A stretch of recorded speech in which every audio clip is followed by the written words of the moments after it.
Il célébrait à la fois son 80e anniversaire et le jour tragique au cours duquel son père, Louis de Funès, a disparu, il y a 41 ans, ce 27 janvier. Patrick de Funès a livré une interview sans phare au Figaro, à l'occasion de la commémoration de deux moments importants de sa vie. Il a révélé à nos confrères des détails déroutants concernant l'état des finances du célèbre comédien français, découvert peu après sa mort. Il avait des rentes. Il versait des sommes folles à des gens tous les mois, a tout d'abord déclaré le fils aîné du comédien comique disparu. Il a ensuite ajouté, il y en a qu'on connaissait, d'autres pas. Comme la veuve d'un metteur en scène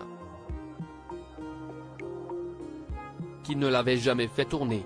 Il n'a toutefois pas précisé à nos confrères comment lui et ses proches avaient géré cette situation, après le décès de Louis de Funès.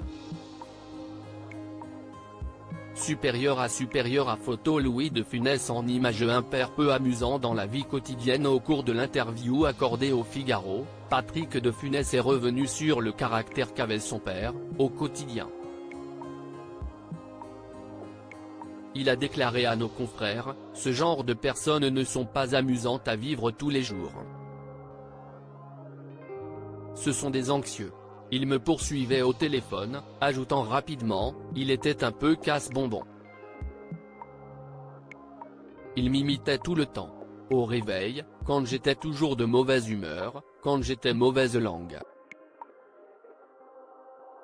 Devenu comédien alors qu'il abordait la trentaine, Louis de Funès est apparu dans de nombreux films à succès, tels que Le Gendarme de Saint-Tropez, 1964, La Grande Vadrouille, 1966, L'aile ou la cuisse, 1976, Les Aventures de Rabbi Jacob, 1973, L'Avare, 1979, ou La Soupe aux choux, 1981, Rappel Allociné.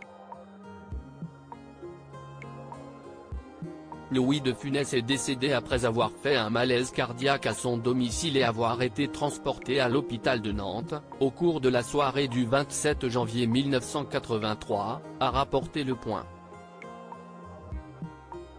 Article écrit en collaboration avec 6 médias. Crédit photo, Bertrand Rindov-Petrov.